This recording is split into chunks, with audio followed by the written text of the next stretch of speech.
Hello and welcome, everyone. Next up, let's see, we've got the approval of the agenda. The meeting agenda has been distributed in board book. Are there any amendments to the agenda needed? Hearing none, is there a motion to present the motion to approve the agenda as presented? Thank you. Motion to pass the agenda as presented. Second. All of those in favor say aye. Raise your hand. Aye. The agenda is approved unanimously. I'd now like to turn it over to Superintendent Owen to introduce any guests. Great. I'm going to subsequently turn it over to Chief Swenson to introduce the CCC recognees this evening. So Chief Swenson, go ahead and take it away. Okay, I'm going to share my screen, and then Pam, Jordan, at some point during the slides and the presentation, the nominators will have an opportunity to speak. So there are some nominators in the attendees. If you could let them in, that would be great. If you need the list sent to you, again, just let me know. I'm happy to do that. That would be great. Okay, I'll do that right now. Okay. Okay.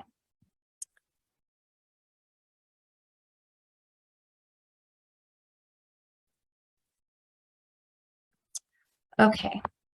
It is an honor to present tonight the CCC Award recipients for 2022. Each year, Centennial presents CCC Awards to honor employees who set a high standard for others through their caring, commitment, and/or creativity, and who make a difference every day. The awards serve as a way to show the general public the positive efforts put forth by employees who go above and beyond the scope of their positions.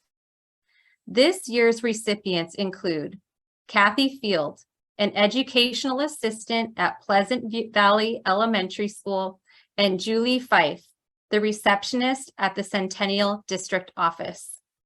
Both individuals were nominated by their colleagues as exemplary employees of the highest caliber who work every day to support Centennial in being the best it can be. First, I'd like to congratulate Kathy Field, who has been with the Centennial School District since 1988. Kathy's nominators described her as a trusted colleague who demonstrates integrity, a positive attitude, kindness, patience, and dedication. One of Kathy's nominators shared, Kathy Field has been one of the most caring, hardworking, and enthusiastic educational assistants I have worked with in PE in the past 20 years. She goes above and beyond with her efforts to help students with special needs to engage, participate, and have a fun PE experience. Another added, Kathy has such a heart for both the students and staff and goes the extra mile to ensure that things can go smoothly for those who she works with. It is easy to observe how experienced and knowledgeable Kathy is in her interactions with students, especially those with special needs. Another nominator shared, Kathy Field seeks out opportunities for her students to interact with each lesson in accessible but challenging ways. Her words are nothing but kind, patient, and encouraging. And now I'd like to open up the opportunity for those that nominated Kathy Field to share a few words about why they nominated her for this special award. Can you please let me know who I should unmute? Go ahead, Laura. Pam, our PV staff kind of asked me to speak. If Michelle Baker in the attendees is interested in saying anything after me, we would welcome that as well. So I would really like to say, Kathy, we are just so fortunate to have you on staff. She has been giving us the gift of her kindness and flexibility, expertise, and knowledge for a very long time, about 33 years in the district to be exact. So, I mean, that's pretty amazing. And she does all of these wonderful things with humility, and she leads by example. I think we would all say that we have been blessed to learn from Kathy and to have her be a part of our team. So we're really happy to be a part of this event to honor you, Kathy, and we thank you so much. You are so appreciated. I'm Laura Nixon, principal at Pleasant Valley, for those of you who don't know me. Thanks for having us tonight. Thank you, Laura. And Michelle Baker, you're welcome to share a few words if you would like to. I was only the person in charge of putting together all of the wonderful comments and reflections and just all the wonderful things that everyone at PV had to say about Kathy.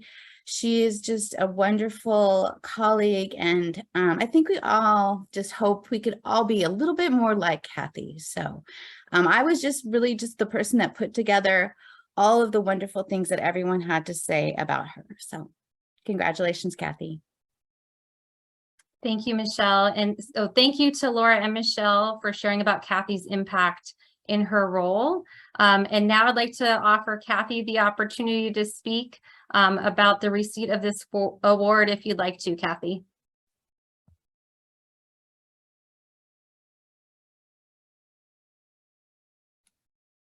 Hi, everyone. I gotta get the lump out of my throat. I just would like to say that it's an honor to receive the award, and it's been wonderful working with the staff and teachers at Pleasant Valley, and the kids are great too. And I guess I just kind of look at it as every student has the potential to learn, and I just try to do my best to help the teachers and help the children to do that and reach their goals, and hopefully we get there eventually. But once again, thank you, everybody. I'm truly touched, and I do appreciate it. Thank you, Kathy. We appreciate you. Next, I'd like to congratulate our other CCC Award recipient, Julie Fife, who has been with Centennial for over 25 years. Julie's nominators described her as cheerful, patient, welcoming, kind, respectful, enthusiastic, professional, and knowledgeable.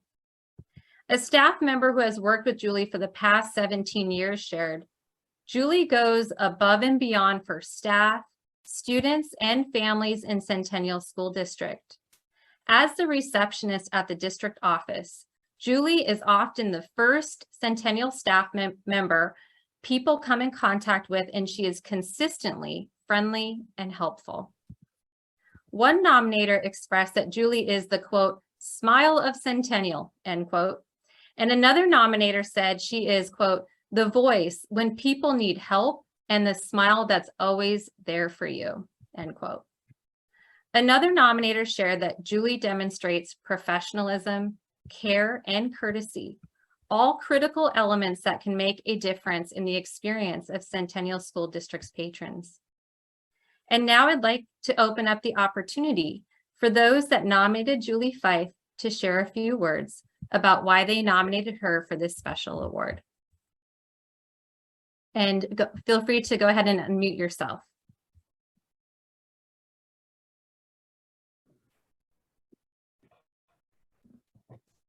If I may jump in, my name is Sonia Nelson Carranza. I work at the district office as a federal programs administrator.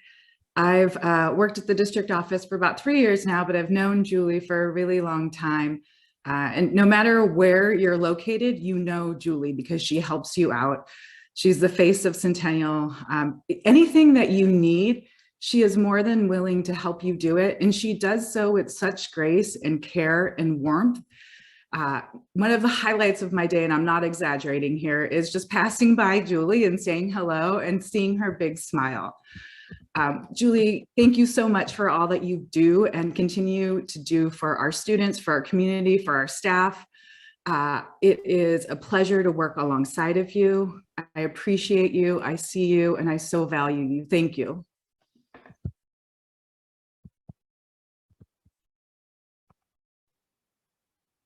We have some other nominators as panelists. It looks like Lori, you're next. Go ahead. Yes, I've worked with Julie for 17 years, and I think the one thing that I've noticed the most is her consistency and her friendliness, her helpfulness. She every day bounces back from what might be some uncomfortable phone calls or some uncomfortable conversations she had to have with either a parent or a staff member. And she comes back with a smile. She's just always willing to put herself out there. She helps staff with anything and everything that we need. It's just, it's a real privilege to work with Julie. And I really do feel like she is the face, the representative of Centennial.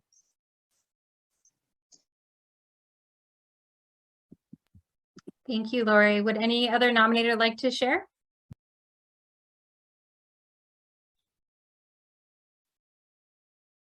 Can I go ahead and share? Yes, please, Margaret. Okay. I've worked with Julie for quite a while, and I came from a school, so I knew her from the school, and she always had a smile on her face, and she was always good to all the kids and the staff at the school. And now I kind of sit behind her at the district office, so I hear a lot of the uncomfortable phone calls that she has.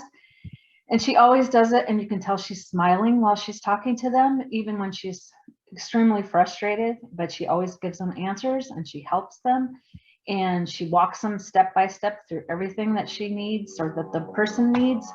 And she's just always friendly and always there for you.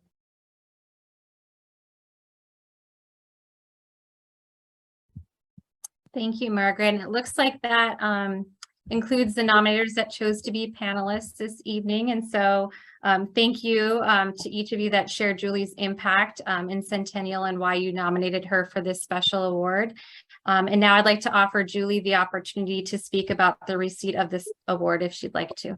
You know, Cassie, before you do that, I was waiting for people. Oh, I'm sorry, James. Go ahead. Okay, I just wanted to give other people the opportunity. Yep, go ahead.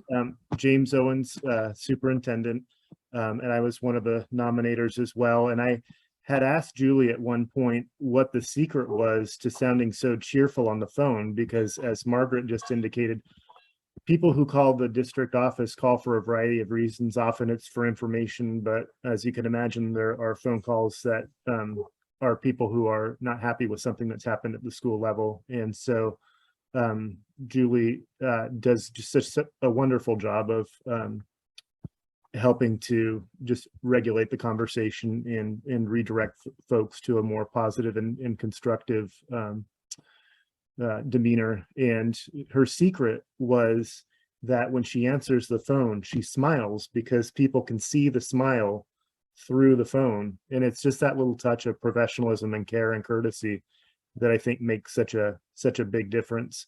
And I've known Julie for about 20 years now, and she's just has deep roots into the community. I knew her not in this current role, but as volunteer water polo coach, and was able to coach one of her sons back in about 2001.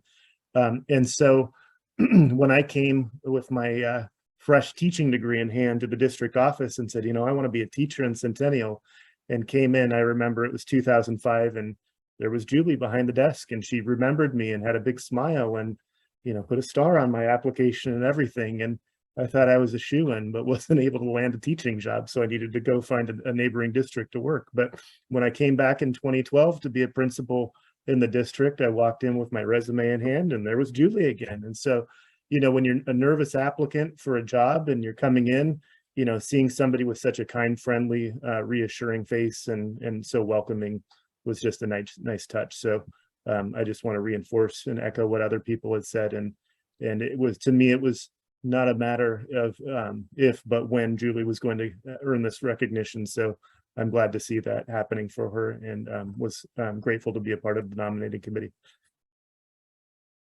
Thank you, Superintendent Owens. All right, Julie.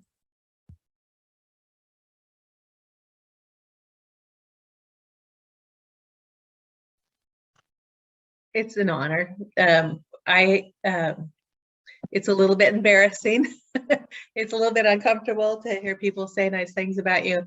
And I know that every year we could have 30 different people who would really deserve to be honored. And so I just want to say thank you. And just thank you. It's a big deal. It's a big deal in my mind. And so thank you. Everybody's such a pleasure to work with. So that makes a difference. Thank you, Sonia. Okay.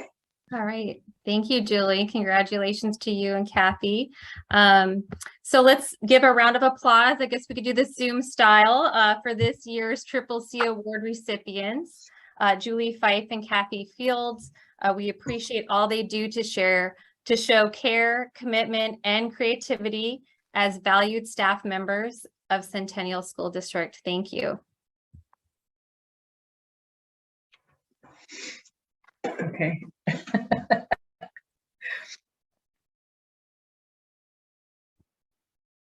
Excellent. Thank you so much.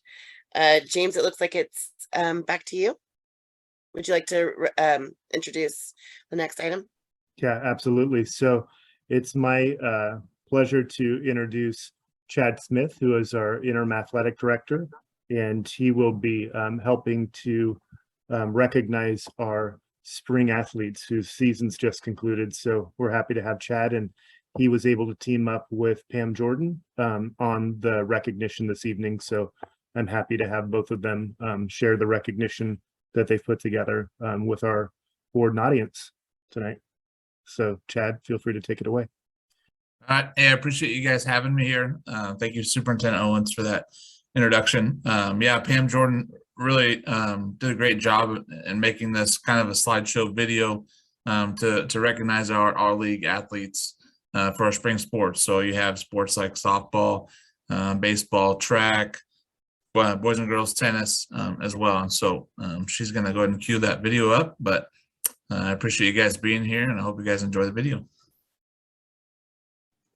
I have asked Cassie to see if she can roll the video, because I am technically challenged.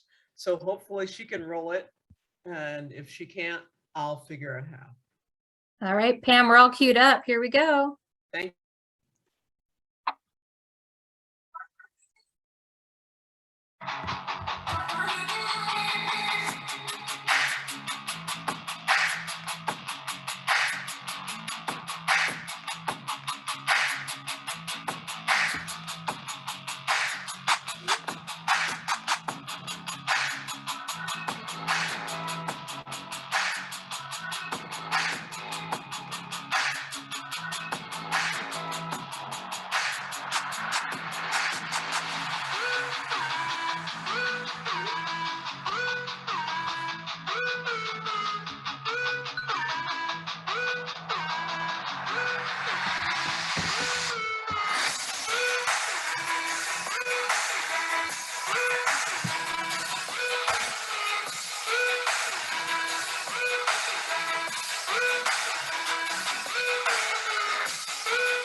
And it looks like it ended there. Is that the correct ending point, Chad?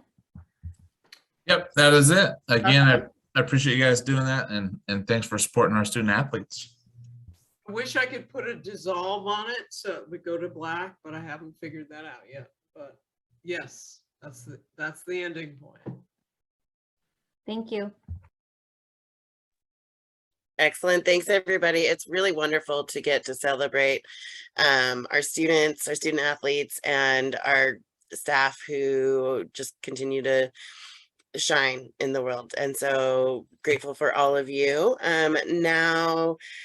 Next up on the agenda is approval of the meeting minutes. So the previous meeting minutes were distributed in board book. Are there any corrections or amendments needed?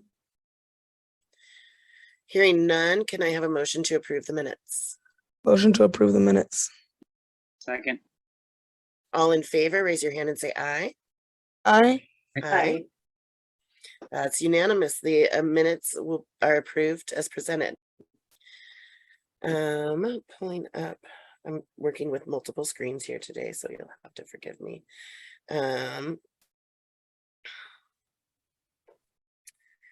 All right, let's see.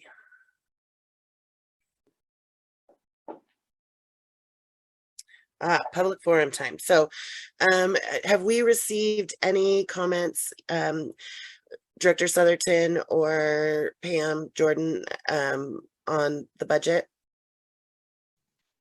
None that I know of, ma'am. I haven't seen any, no. That's correct. We have not received any additional comments from the finance office either. Excellent. Then I will let this close out the public forum of the budget section. Chair Solowski, we may, as just a point, need to formally open a budget hearing in comment, announcing that we're opening a budget hearing, and then ask for comments and then close the budget hearing, just for documentation that it was an official budget hearing. Excellent. So at this point, we will open for any comments for the budget hearing. Director Shields. I just want to commend Director Southerton and his staff. The budget hearing and budget meetings that we'd had were just so thorough, and the opportunity to give input like we did, and the ability to read through all of the responses to the input that all 14 members of the budget committee, it was just really well done, and no stone unturned or no question unanswered. So I want to express my appreciation for the process. Thank you so much, Director Shields. Any other comments? Great. At this point, we will close the budget hearing. Next up on our agenda is reports. At this point, I would like to turn it over to Superintendent Owens. Great, thank you. So tonight I am going to keep things short and low tech, and to recognize the fact that we've got graduation tomorrow night. We've had board meeting tonight. Last night was senior awards night, and some of us were participating in Powell Butte principal interviews on Monday night. So there's just a lot going on this week. So I want to make sure to be efficient with time, but I'll share some highlights as well. So speaking of senior awards night, last night I had the privilege of attending the senior awards program at Centennial High School, and this was to recognize seniors who were receiving honor cords, scholarships, and other awards. A highlight of the evening were the 13 valedictorians who got to share their honored educator, which is a nice tradition that we do here in Centennial. Each of the valedictorians got to share about one teacher in their K-12 experience that made a particular impact, and those teachers are on hand to be recognized in front of the audience. One of those teachers happened to be Adrienne Harden, Director Harden's wife, so that was a fun moment to be a part of as well. And I got the privilege of being able to recognize the 18 Dave Kruger Scholarship Award winners, and so that was just a fun experience. As a brief reminder, the Centennial High School and Centennial Virtual Academy graduation is tomorrow, Thursday, June 9th at 7 p.m. And you have received some additional instructions via the high school, via Pam Jordan. And just to reinforce those, if you're attending, please plan to arrive about an hour early at 6 for staging and rehearsal. You may also want to pad in a little extra travel time, as traffic can be heavy and unpredictable in the Rose Quarter area, as you probably know. If you haven't already done so, please make sure to connect with Pam Jordan with regard to graduation and parking tickets. And I want to offer my congratulations to our seniors who have navigated and persevered through a high school experience that none of us here could have imagined for them and didn't experience ourselves. From having school shut down during the spring of their sophomore year to various forms of distance learning and hybrid learning to layered mitigation protocols this year and so on, our high school seniors have been through a lot. So for this and for their various accomplishments, academic and otherwise, I want to offer my gratitude and admiration to our senior class. While we're on the topic of graduations, the Centennial Transition Center graduation will be occurring this Friday, June 10th from 1:30 to 3 p.m. at the CTC, or the Transition Center, which is located at 2632 Southeast 162nd. That's basically close to the intersection of 162nd and Division. As a brief reminder, the CTC serves students with individualized education plans, or IEPs, who have graduated with alternative diplomas. The purpose of the program is to support young adults in their transition to life after high school. And the key focus of CTC is to help young adults build independence and quality of life, with an emphasis on preparing students for independent living, employment, and linking them to appropriate community and adult services. This year, I believe there's 6 graduates who will be recognized. Board members are invited to attend, and we'll be sure to extend the calendar invite to you by the end of the day tomorrow, just in case you're available to attend. As a reminder, the spring 2022 report to the community was sent by mail to all community members living within district boundaries. Chief Swenson and I were able to troubleshoot why residents in the Clackamas County were not previously receiving them. And so residents in Clackamas County had theirs mailed on Monday. So they should be arriving in their mailboxes later this week. The report to the community provides highlights on student learning, as well as current and future bond projects. So if there's anybody who did not get the report to the community from our board, speak now. We'd like to know that everybody got theirs. Great, perfect. And just kind of reinforce what I had said about seniors. As a final note, as we enter the final week of the school year, I just want to express appreciation for the work of our students, staff, and families and community as we've navigated through such a unique and challenging year. As we know, staffing and substitute shortages, layered mitigation measures, and performing in-person work in the midst of a global pandemic have created an unprecedented amount of stress on everyone. And also thank you to the board for your steady hand and thoughtful consideration as we work together to lead our school district this year. And that concludes my superintendent's report. Thank you much, Superintendent Owens. Would you like to introduce the next report? Absolutely. So next up, we have Director Paul Southerton, who will be giving us an update on the sports complex. Thank you, Superintendent Owens, and I'll do a quick check here to make sure everybody can see my screen. Thumbs up. Excellent. Thank you so much.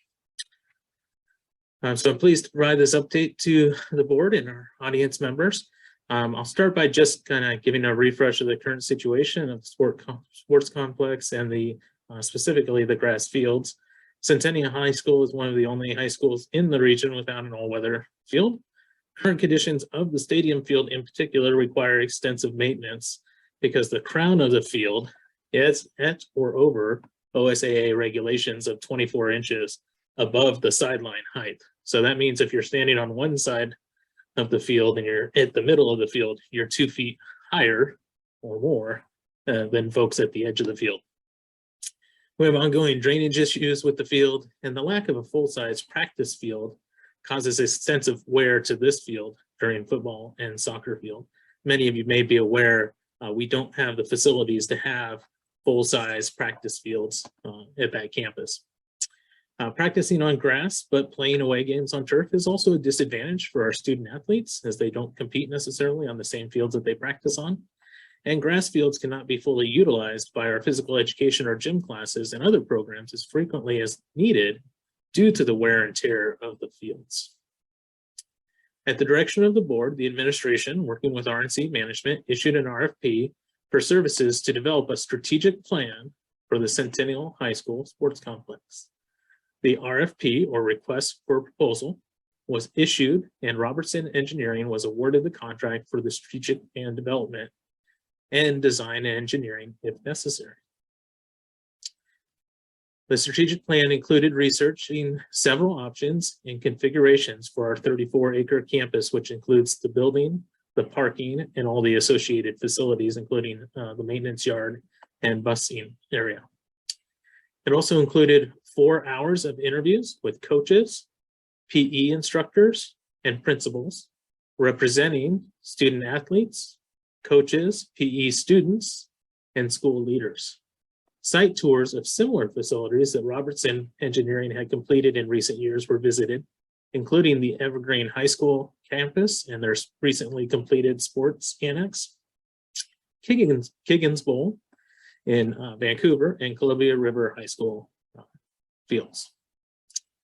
As a reminder, the strategic plan identified 6 areas of opportunity for our fields and our sports complex. This includes a multi-purpose field supporting track, soccer, and football in the center here, stadium and seismic facility updates to the facility that was built in 1967, additional secure bus parking in place of the lot that was sold, improvements to the baseball infield and potentially outfield areas, and softball as well. Lastly, they identified additional soccer field as potential area of additional all-weather multi-purpose field opportunity.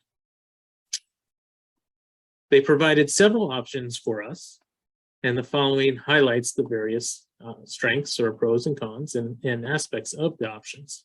Option 1 presented the idea of having a large stadium multi-use field that would support soccer and football, allowing the widest soccer field in the stadium and moving pole vault next to the tennis courts.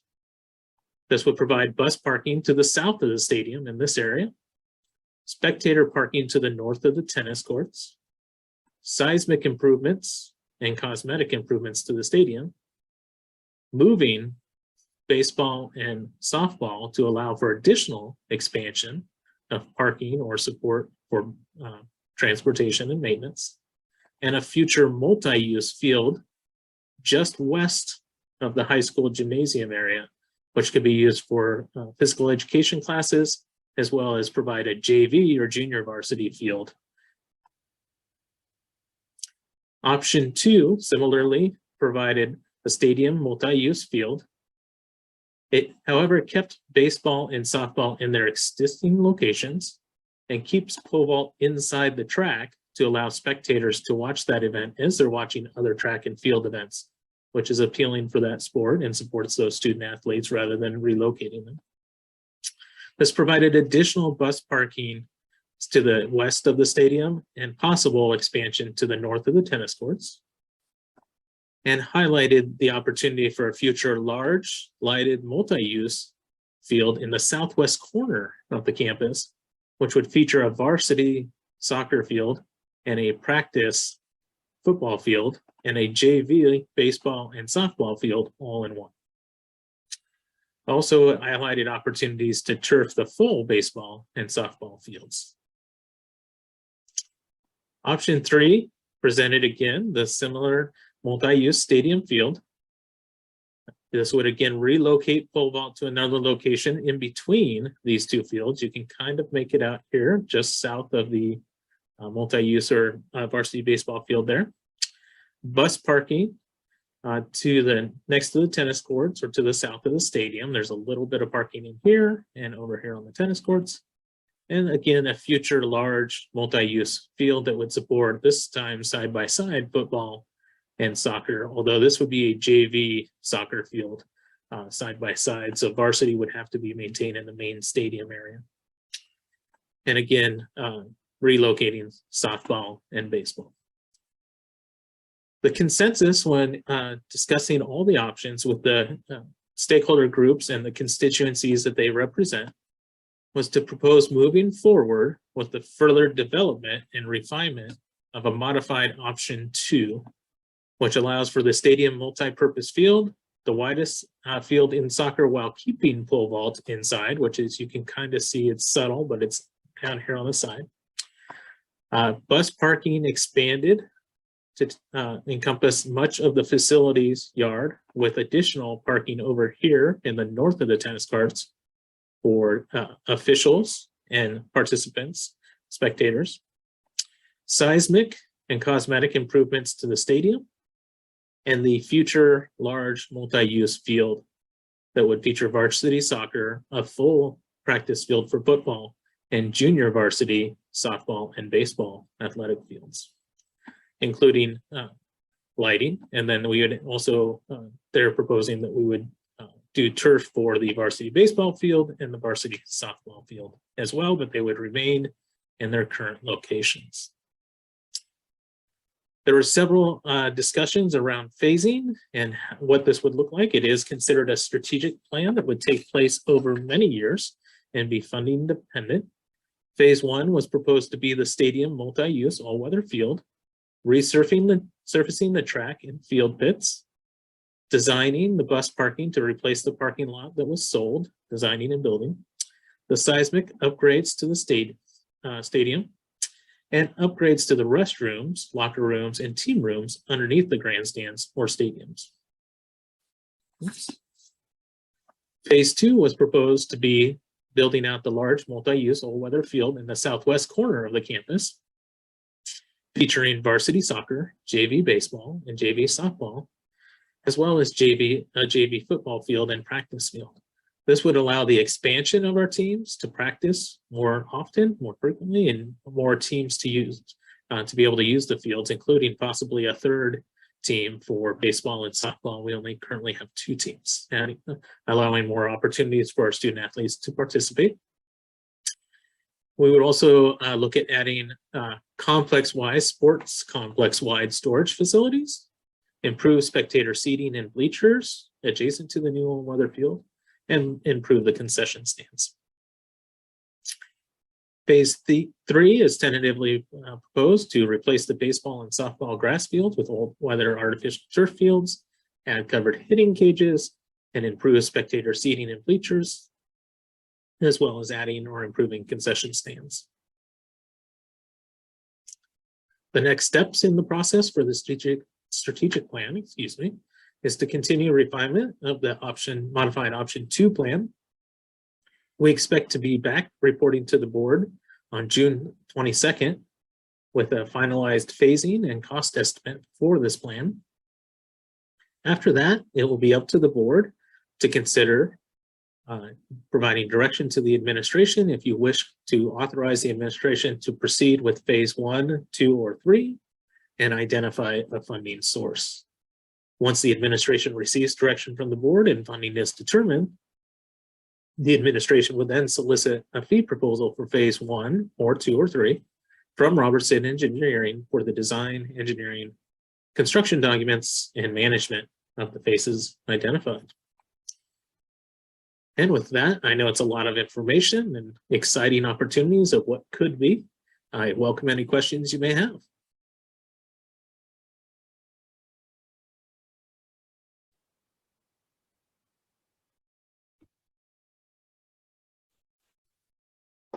Any questions? I'm trying to keep an eye on everybody here. Oh, Director Shields, please. I have 2 questions, actually. We've been talking about the all-weather fields as it relates to football. Hadn't heard anything before about softball or baseball. You also mentioned, as it was related to football, that we're the only conference place where we're still turf and they're going to all-weather turf. Is that true of baseball and softball? I think if I might ask if Chad is here. I don't want to misspeak still, but is Chad Smith, our athletic director, still with us? You should have kept him. I, All right.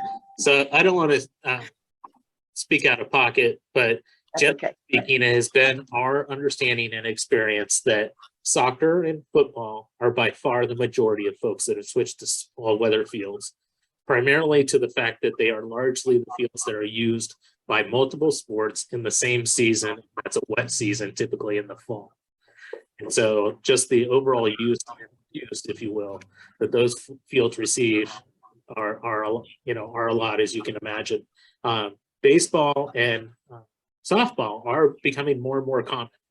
We just visited the school district, and they have 12 fields that are softball, baseball within their district, and they have 4 what they call rectangle fields, which are multi-use soccer or football within their district. So by far, they have more of the baseball diamonds. And it was mentioned on our tour that, you have Little League and youth sports and others who want to use those fields as well. And so when you have a field that allows multiple teams to use it during the same season, then that just expands the opportunity for the community, right? It's no longer just the varsity team, single team that can use it. The JV team can use it. The community team can use it. Other folks can use it, and you don't have as much wear and tear because you have those fields. So anecdotally is all I can offer, that we are seeing it more and more often with the baseball diamonds as well, and the softball diamonds as well. if I may jump in really fast as a baseball parent, it is definitely something that we've seen. A lot of the fields that we travel to are turf fields, and when you have a spring like this one, it's very hard to get games in, because even if on the day it's not raining, there's usually puddles standing in the middle of the field. And so it would be sunny, and the boys would, and girls, I'm sure, all want to play. So.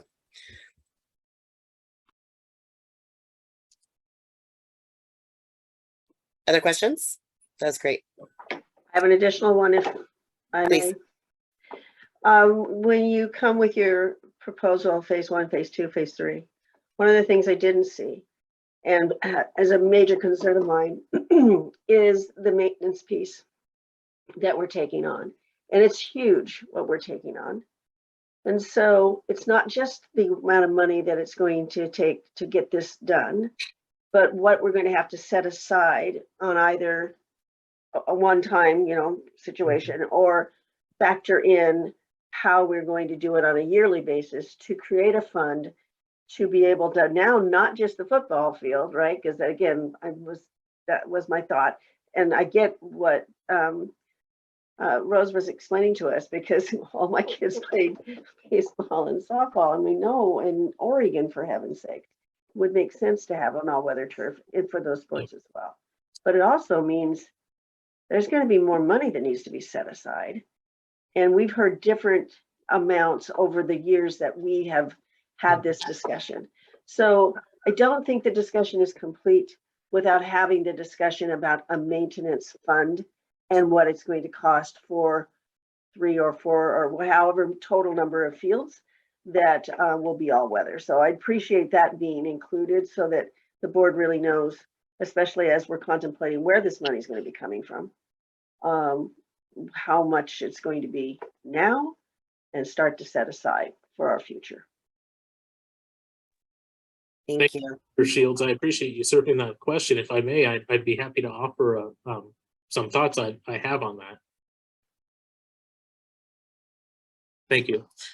So as you may recall, the board did pass the Athletics Facilities Special Revenue Fund at the recent meeting. And it was with this expressed interest, not for turf field as any in particular single project, but with the overall idea of being able to maintain our athletic facilities, understanding the critical connection that these co-curricular activities have for our student athletes to be remaining to be engaged in their academics as well as their athletics.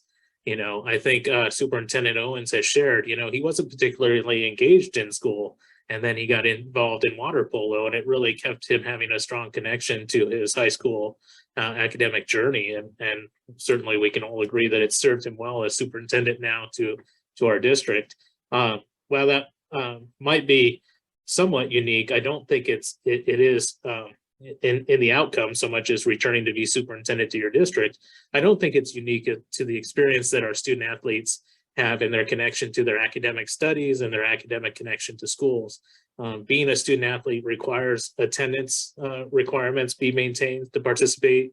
It requires grade levels requirements to continue to participate in athletics programs. So it really just, in my limited experience that I've seen, provides that much of a stronger bond to the community and to the district for our student athletes. So the special revenue fund it is a great opportunity to look at ways that we can support this and other programs in the future. And it is supported entirely by gate fees right now. It's as it's currently designed. So it's not diverting anything from academic programs or other programs. It provides, though, an opportunity for the athletics community, both internally to Centennial and then the broader Centennial community beyond the district, to consider renting out our fields if we have all weather fields, and then those monies could go into fund replacement. Offering additional opportunities for hosting meets and other events, expanding the number of events we can have at our home facilities, thereby expanding the gate fees. It is, as the business manager, that your comment is very near and dear to my heart, because I get requests all the time for money for improvements to facilities. And I just really appreciate the board approving that special revenue fund and having the foresight to say, hey, if whatever we do, we need to be able to support it in a durable and long-term way. So it's not just a one-off that's then going to be in disrepair years from now. With that funding and with the continued support of the board and the continued support of our athletic community, I feel like we have a great plan to be able to support our facilities going forward that we really haven't had in the past. So thank you for the opportunity to provide that comment.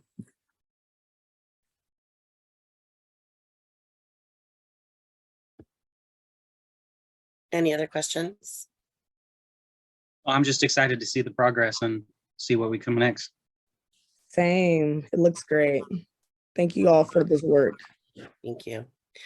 Director Southerton, I do have one quick question, and that has to do with the timeline. It depends on if we approve it. Is there potential to have any teams displaced, or are we trying to work ways around having that happen? A great question. And what I've tried to share with all our stakeholder groups that are impacted by projects, whatever they may be, is that there will always be impacts. And so part of our steering committee includes our football coach, our soccer coach, our track coach, our PE teachers, our soccer coaches, our softball coach, and our baseball coach has been invited but unable to attend at this time, but we're engaging with their needs as well. And just understanding, the needs of all those programs, and then when would be the best time. And there's not a great time, but it will be probably a shared impact. It looks like what they've proposed tentatively is June. June would be a start month, whether it's next year or a following year, depending on, or 5 years from now, depending on when funding and the board directs us to proceed.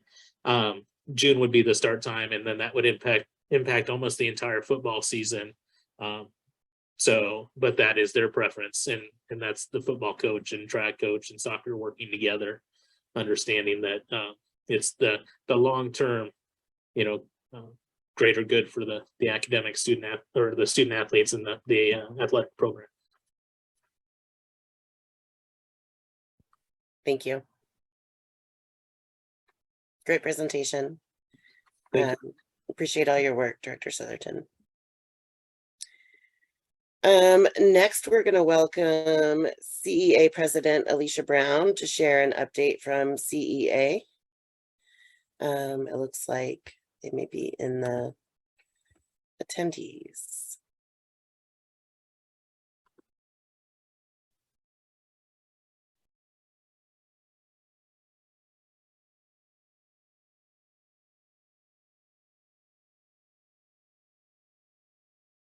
Pam Jordan, can you, Yes, I will get to it right now. I'm Thanks, working sir. on it.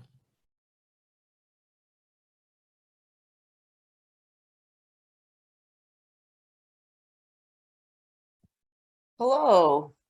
I'm going to leave my camera off tonight because if you can probably hear that I'm a little bit sick. I came down with a bad cold. It's not COVID.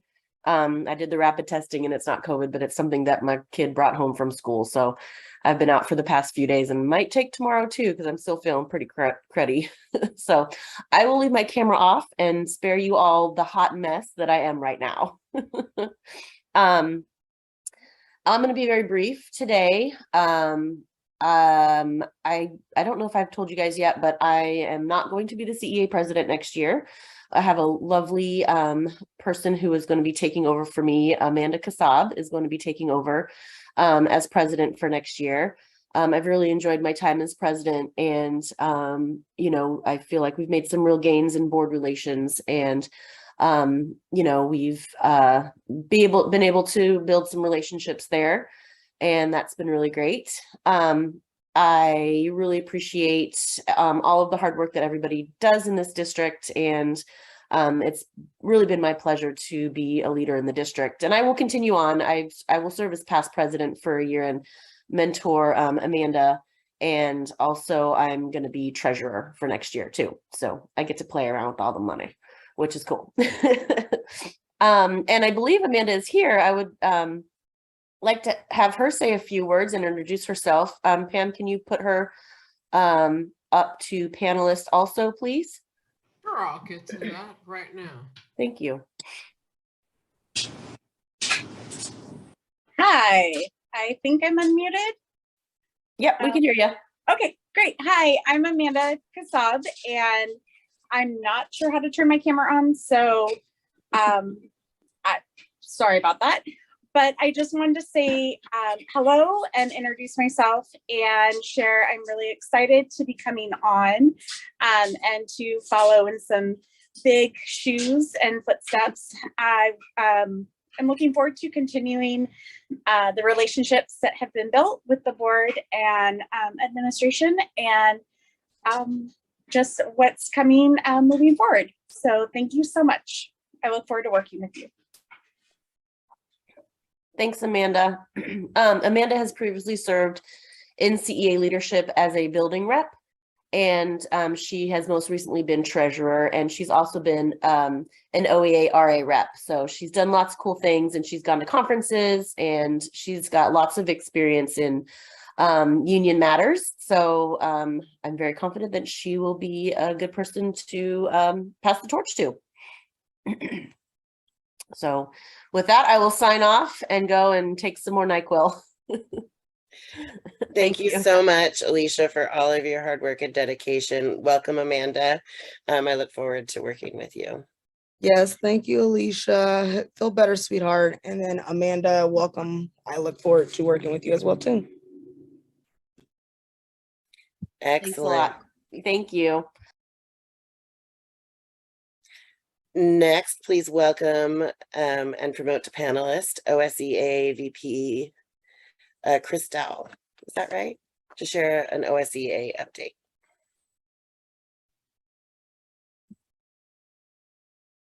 Chair Sawalski, I was told that Vicki Nelson was going to show up. I don't know if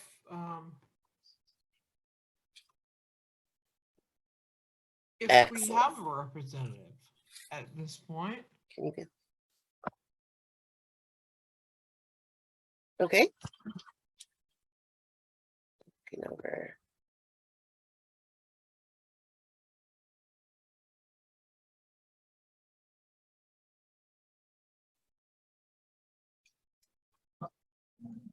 Apparently, we do not. Okay. Excellent. Can you excuse me? Can you please get the dog out of here? Okay. Offer a treat and get her out of here. We're having dog issues. Thank you. Next up on the agenda, let's see here.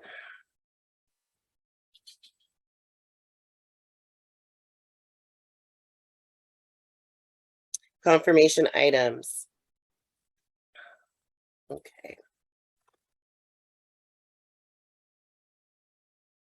It looks like, do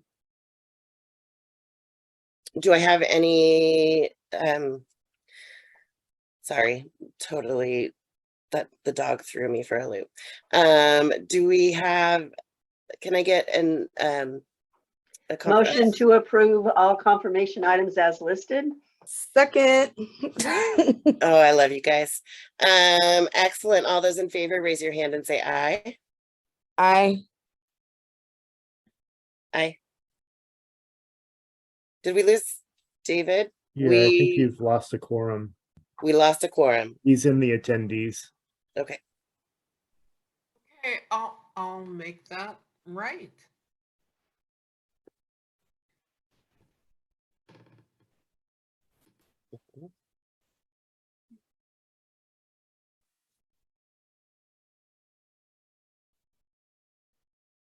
Apologies. I don't know how that happened. So.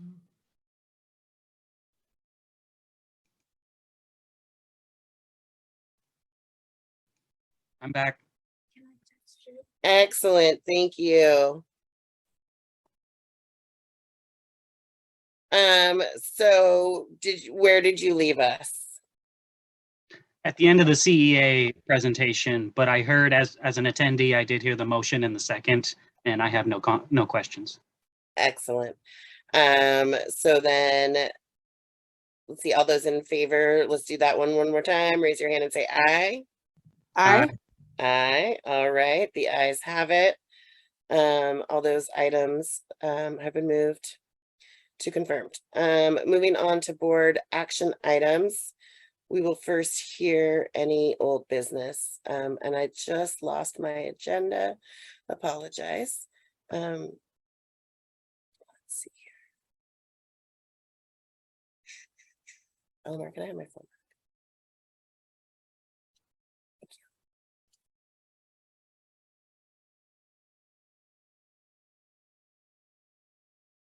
All right, let's see.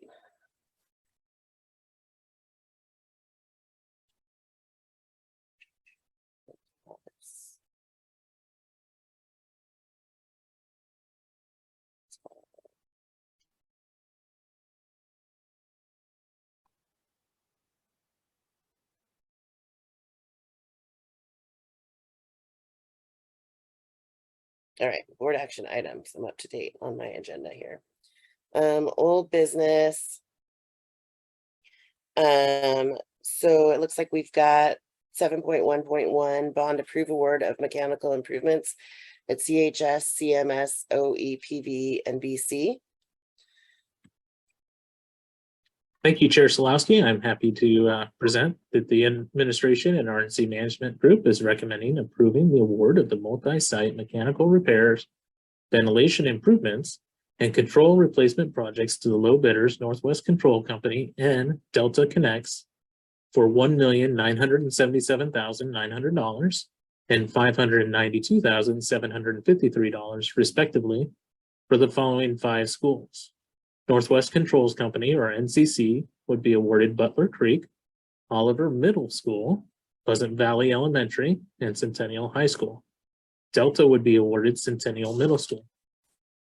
The district hired Engineering Economics, Inc., a design and engineering company, to assess the existing mechanical conditions and design the repairs to the systems, as well as replacement of old pneumatic controls with a new direct digital control building management system for better energy efficiency, operation, diagnostic, ventilation, and comfort control. The bids are within the $2.6 million allocated in the bond project budget for this phase of our mechanical improvement projects. We are also designing upgrades and further ventilation improvements beyond the bond scope that will leverage our ESSER funds, or American Recovery Act funds for schools, up to $1,350,000 approved by the Oregon Department of Education and included in the Centennial budget to further enhance ventilation and comfort for staff and students. These upgrades and improvements will be priced by the awarded contractors and potentially awarded above the base contract pending review and approval. It is recommended that the Board of Directors approve the award of the construction contract for the multi-site mechanical repairs, ventilation improvement, and control replacement project at 5 schools to the low bidders, NCC, for $1,977,900 and Delta for $592,753, and to designate authority to the superintendent or their designee to utilize in-project contingency funds throughout the course of the project, and to further authorize the superintendent or their designee to utilize ESSER funds up to $1,350,000 approved by the Oregon Department of Education and included in the Centennial budget for additional upgrades and ventilation improvements above and beyond the bond project scope.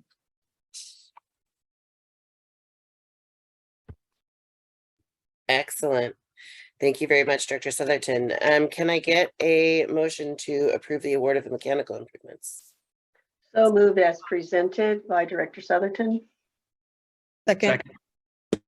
Fantastic. Let's go around the horn with any questions. David, do you have any questions? Nope. Just happy to see it coming along. All right, Director Shields, do you have any questions?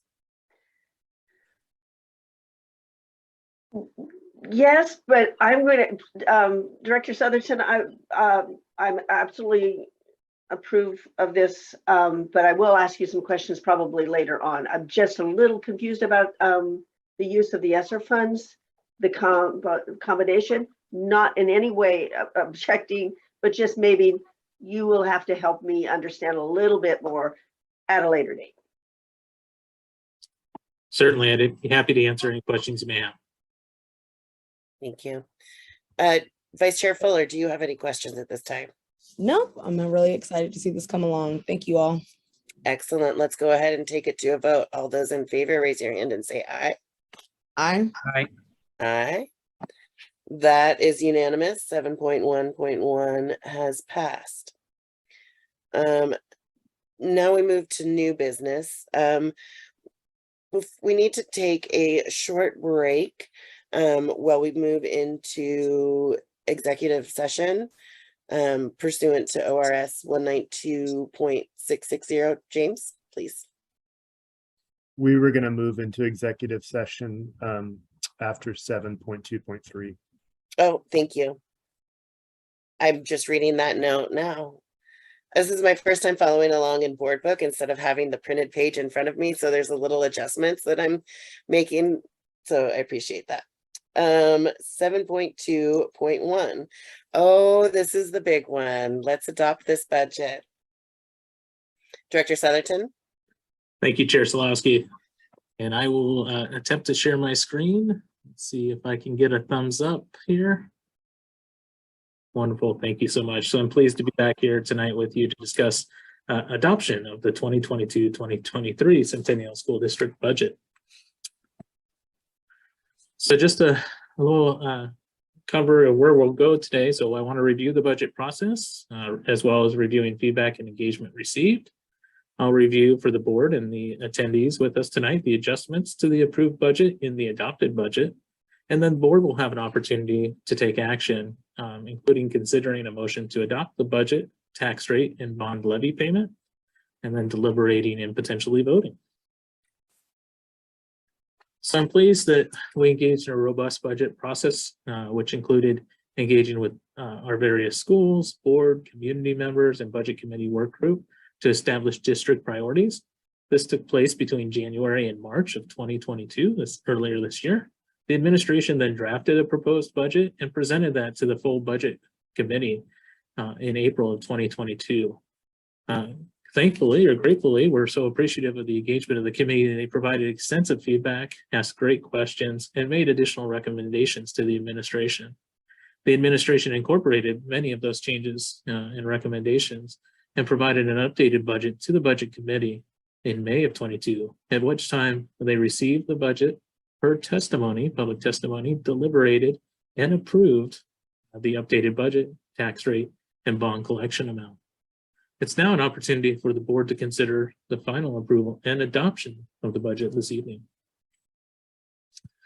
Some further discussion or just sharing on the feedback we received, the administration and the finance office engaged with our community-based budget committee, school leaders, staff, and the public throughout this process, including two public budget meetings. We received and answered more than 100 questions, both written and at meetings. And we received recommendations, including increasing opportunities for community use of facilities on nights and weekends, updating how school information was presented in the budget, and adding supports for human resources directed at supporting staff and recruitment and retention. We do have a couple of adjustments from the approved budget by the budget committee versus the adopted budget the board is receiving tonight. Those adjustments include changes to the special revenue funds, which also impacts the general fund. Specifically, we're recognizing the recently created board reserve special revenue fund funded by the surplus property proceeds. We also have an additional special revenue fund adjustment, and that's recognizing the recently created athletics facility fund, which you heard me speak earlier about with the sports complex update. It's funded entirely by the gate fees from sporting events. We do have some changes to an adjustment to the grant fund as well, which recognizes Centennial School District's allocation for House Bill 4030, which is directed to recruit, hire, and retain linguistically and culturally diverse staff, as well as retaining existing staff and supporting students. This is what those changes look like. So you'll see the approved budget in the left-hand column. You'll see the change in the center column, and then the adopted budget in the right-hand column. The change you'll see is recognizing the proceeds of the sales of the surplus property, both in the beginning fund resources and then transferring them to the board reserve fund a little bit lower. And I'm not sure if folks can see my cursor, but I'm happy to try and point that out to make it a little bit clearer. You also notice that by the creation of the board reserve fund, it allows us to transfer in the first payment for the projectors that were authorized and paid for by the board reserve account of $72,000 next year. The $72,000 did come from the existing fund balance. And so the net change that you're seeing is $99,600,000 for the total budget requirements. And again, that's the estimated proceeds for all the bond surplus, I misspoke, the surplus property sales that are in the board reserve account. It is an estimate at this point in time because, as you're aware, we do have one property that is currently pending sale, and we don't know what that final amount is. And so it's estimated at $9.6 million currently. This creates the board reserve page in the adopted budget book, and this is what that page will look like. You'll see at the beginning that we're estimating the board reserve fund will receive $90,000 in interest on the balance of the board reserve accounts. And that's because it's proposed, like our other funds in the district, for funds that are not needed for immediate cash flow needs to be placed in the LGIP account or the government pool investment account, which is a low risk, somewhat low return, but safe investment for our funds. We also have $5,000 estimated for the heavy equipment rental tax. You may recall GASB 54, which is the government standards, requires us to have an outside source of funding for any special revenue account. So this was identified in the motion or in the resolution that the board approved as the outside funding source for this fund. You'll see the transfers of the board proceeds, or the proceeds from the real estate sales, surplus property, and then you'll see the transfer of the projector payment. We also have some estimated requirements or expenses that may be needed next year or may be identified by the board. Important to note that nothing is authorized without further board action. This identifies the possibility that the board may have some improvement projects that they want to utilize some of these funds for, and simply allows that within the budget. This still requires board approval, direction of the projects, and authorization of the spending. The next adjustment is with the athletics facility fund. You'll see that there again, the left-hand column was the approved budget. The fund did not exist when we were engaging with the budget committee. It's only recently been approved by the board. So the change is the $30,000 in the estimated athletic fees admissions that will go into the accounts. There are no estimated expenses, so the reserve for next year is $30,000, and that's what's being proposed in the adopted budget. Lastly, we have the grants fund. Again, approved budget by the committee left-hand side, change in the center here, and adopted on the far right. We have recognition of the revenue Centennial expects to receive from House Bill 4030, and then the recognition of the expected expenses for House Bill 4030 grants. That's the only change in the grants fund. Next step for the budget process is to receive questions from the board and for the board to deliberate on considering a motion to adopt the budget, tax rate, and bond levy. And with that, I'm happy to answer any questions you may have. Thank you so much, Director Southerton. At this point, we should probably take a motion to approve before we start discussion questions. So can I get a motion? Motion to approve the budget. Second. Excellent. All those in favor, raise your hand and say aye. Oh, If I may interject, please. it may be best for me to share my screen. It is recommended that the board adopt the 2023 budget, appropriate funds for the 2022-2023 academic year, and categorize and levy the ad valorem taxes as described in the resolution. And I'm happy to bring up the resolution as well for folks. Excellent. Thank you so much. Director Shields, did you have something to add? Just that if there are any questions, and I had one. Okay. As we're doing this, just as a reminder, Director Southerton, any changes, you can't make any wholesale changes, right? You have to have some anticipated, and then in the line item for House Bill, the House Bill as an example, it's the money in, the money out. And so what you're proposing is what we have been discussing, right? And yet, as you also mentioned, we would have to come together and have a specific discussion about how those monies would be made. And my question and concern is that we're getting the establishment process done, and we're doing well on that, but we haven't got process questions and policy questions. And so that's got to come on the heels of this pretty quickly, because we need a framework to be able to guide not only this board, but the boards to come as to what the thinking was, of what the use of the funds are. We've discussed it a lot, but there should be some kind of a policy statement, and we need to work on that. It doesn't impact the vote tonight. I'm totally in approval of what you've done and how well it's been done by you and your staff. But I just want it noted that when you say we're going to come back and talk, let's come back and talk about that framework that we need to help guide us for these expenditures in the future. So noted, Director Shields. Thank you very much. All right, now let's see, there's a motion in a second. So can I get a show of hands? Say aye if you approve. Aye. Aye. Excellent. That's unanimous approval. Actually, make sure I'm doing all this right. Questions? Now is there discussion or questions? Correct? Are we? No, we're good. I'm sorry. I actually am sick with COVID, and so I'm really just trying to be present. Thank you all. We got the budget passed. Fine, Rose. Let's see, 7.2.2. Consider purchase amount for LA ELD adoption materials. Okay.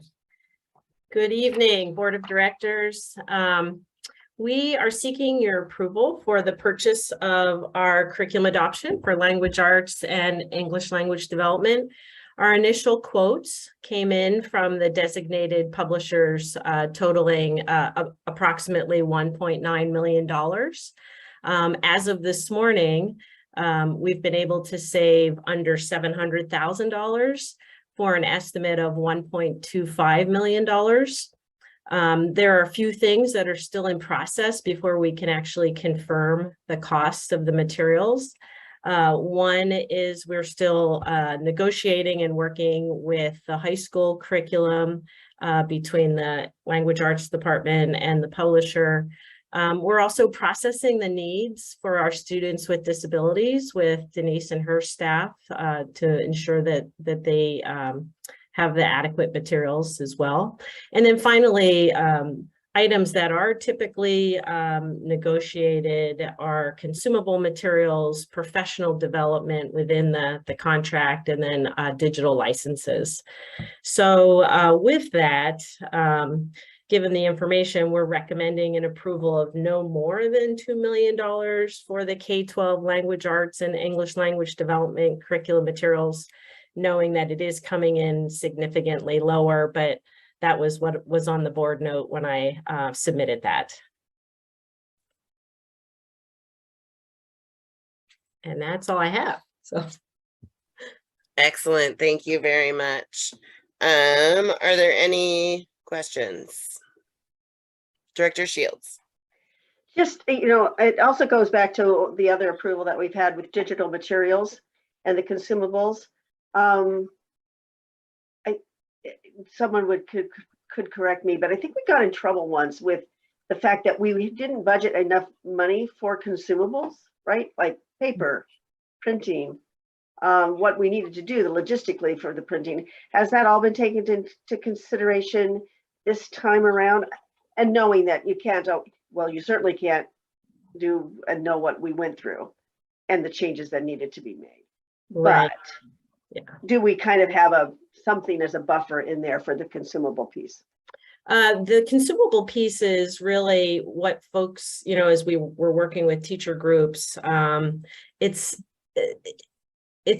it would not be cost effective to purchase the consumables because there's not going, teachers are expressing that they don't need to use everything in the consumable. And so at the same time, also working with ITC about how do we have adequate use of the copying so that it's appropriate. We have digital materials now, we have devices. And so really starting to shift towards how do we use those devices appropriately and in the classroom so that we don't need to make a lot of copies. So that I would say is a work in progress. And we have an opportunity to really change that during implementation of the materials. I imagine it's going to be a bit of a, that's probably a 1 to 3 year shift to really build confidence and knowledge and skills around the devices so that we feel confident to do that. Thank you so much. Director Lynn, do you have any questions? Only more about the process long term, but I can follow up with that at a later time. Thank you. Sure. Thank you. Vice Chair Fuller, do you have any questions? No, not at this time, but thank you all that you're doing, Calendar. Thank you. You're welcome. Excellent. At this point, I will ask for a motion to approve. Motion to approve. Purchase amount of the adoption materials. Can I get a second? Second. All those in favor, raise your hand and say aye. Aye. Aye. Aye. That's unanimous. Thank you. Thank you. Next up, 7.2.3, screening of board vacancy applicants. As I've not been part of this process, my intention is to pull up the applications and share them with this team. Is that appropriate? And talk about it, or? I'm sorry, you cut out. What was the question?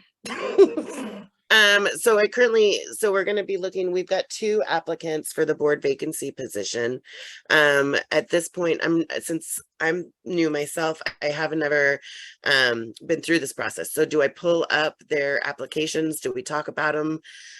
what information are we looking for?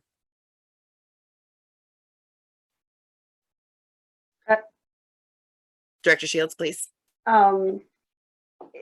In times past, we've received the recommendation, or excuse me, the applications, and have, as we have here, have the opportunity to review what is written.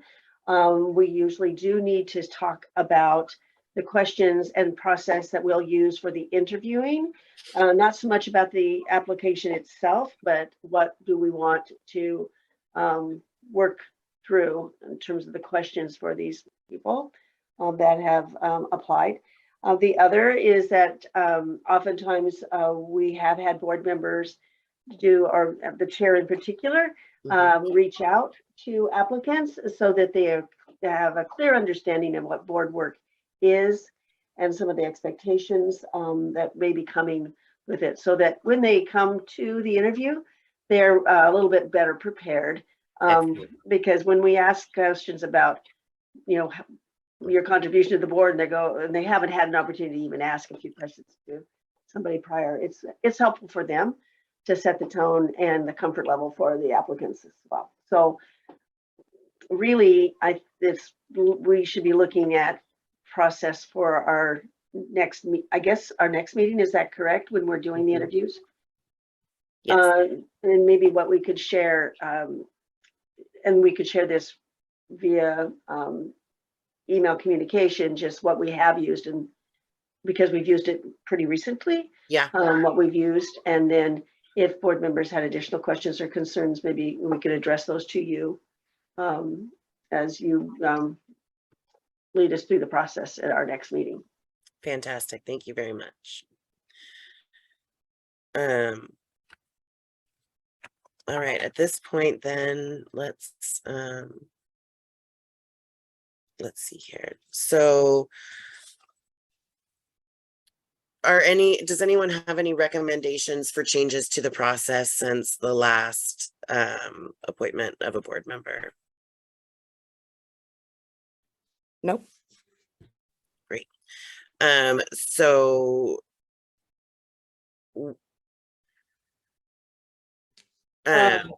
James, real quick question. I want to make sure that so let me make sure. So from this point on, now that we have decided that we don't really want any changes done, what is the next process of going forward?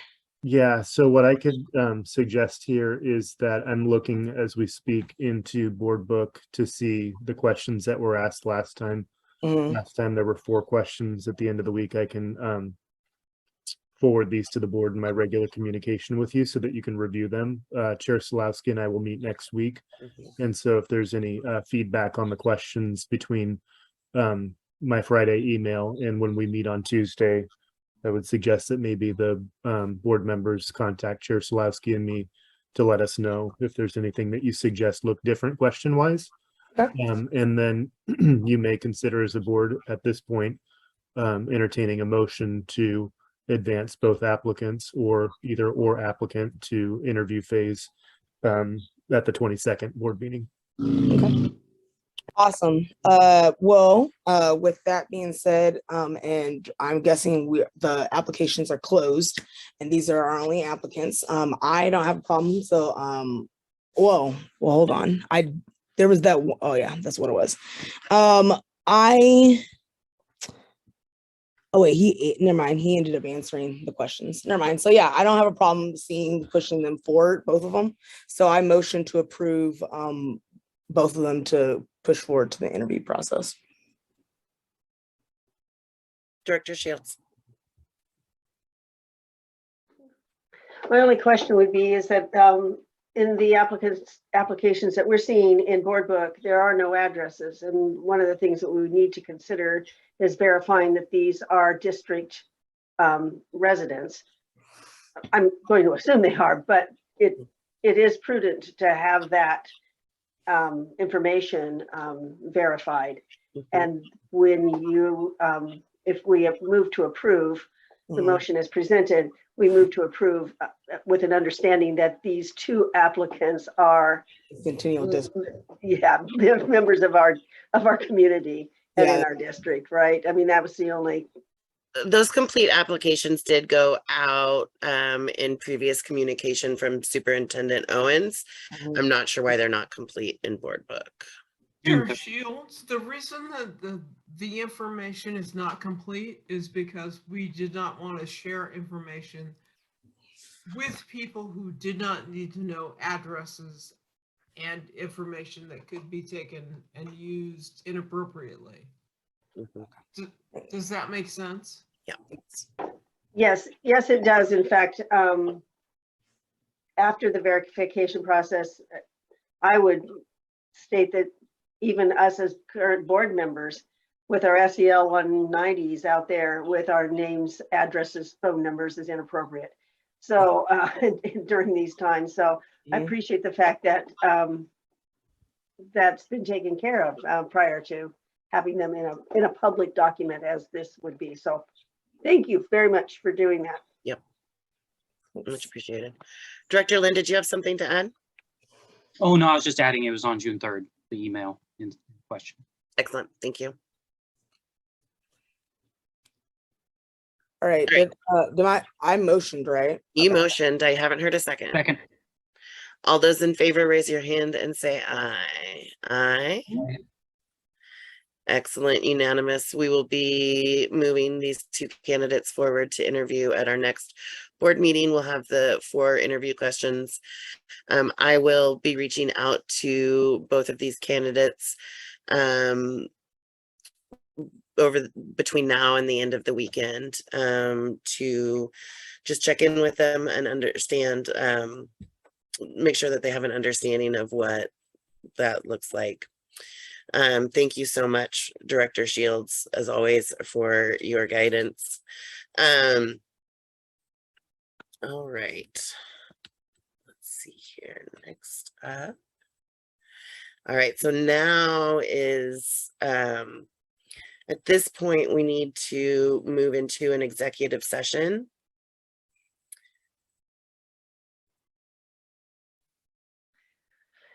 Will there be a separate Zoom link for the executive session, or will all attendees be exited? What is our process for this the executive session? Unfortunately, because it happened so quickly, we had not discussed that. We can move into a different link, or we can ask people to leave and hold the executive session. I think my preference would be to move to a separate, if it's not hard to do. Send us a new link in our emails, and then I can do that. So would we come together maybe at 8:15? Give a little time for maybe a break, plus Pam Jordan the opportunity to pull it together for us. Yeah, let's say 8:20. Okay. We'll reconvene 8:20. Thank you. Sounds good. Thank you. Thank you. Thank you.